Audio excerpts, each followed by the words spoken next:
କାଲି ଯାଇଥିଲି କଟକ ପାଖେ ଖାନ ନଗର ଖାଇଲି ଓଡ଼ିଶା ହୋଟେଲ କିଳା ଦେଲେ ଜବର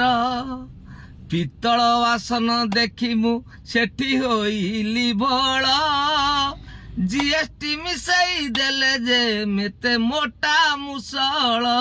ଖାନନଗର ବସଷ୍ଟାଣ୍ଡ ପାଖ ଓଡ଼ିଶା ହୋଟେଲ ଗୋଟା ମଟନ ଥାଳି ଖାଇଲି ମତେ କହିଲା ମଟନ ଥାଳି ପିତ୍ତଳ ବାସନ ଦେଖି ମୁଁ ଭୋଳ ହେଇଗଲି କିନ୍ତୁ ମୁଁ ଆଉ ଜାଣିନି ଖାଇସାରିଲା ପରେ ମୁସଳ ବିଶ୍ୱାସ କରିବେନି 540 ଟଙ୍କା ଏଡ଼ିକି ଏଡ଼ିକି 6 ଖଣ୍ଡ ମାଂସ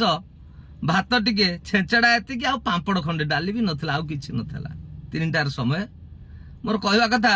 ବିଲ୍ ହେଲା ଖାଇଲା ପରେ କେତେ କହିଲେ 547 ଟଙ୍କା ପ୍ଲସ୍ 27 ଟଙ୍କା ଜିଏସଟି ତା ଦେହରେ ଯୋଉ 27 ଟଙ୍କା 5% ଜିଏସଟି ତା ଦେହରେ କେନ୍ଦ୍ର ସରକାରଙ୍କର ହଉଛି 2.5% ଆଉ ରାଜ୍ୟ ସରକାରଙ୍କର 2.5%। ଏଇ ଯୋଉ ଜିଏସଟି ଦେଇ ଏଇ ଯୋଉ ଶାଢ଼ୀ ଟଣା ବେପାର ଚାଲିଛି ଯେମିତି 20 ଟଙ୍କିଆ ପାଣି ବୋତଲ କିଣିଲେ ଆଉ ଆକୁଆ ପିନା 100 ଟଙ୍କାରେ ବିକ୍ରି ହଉଛି ଏଇ ଯୋଉ ଜିଏସଟି ଦେଇ ମତେ ଯୋଉ 27 ଟଙ୍କା ଟ୍ୟାକ୍ସ ଦେଇ 540 ଟଙ୍କାରେ ମୋଠୁ 567 ଟଙ୍କା ନେଲେ ସେ ମହାଶୟ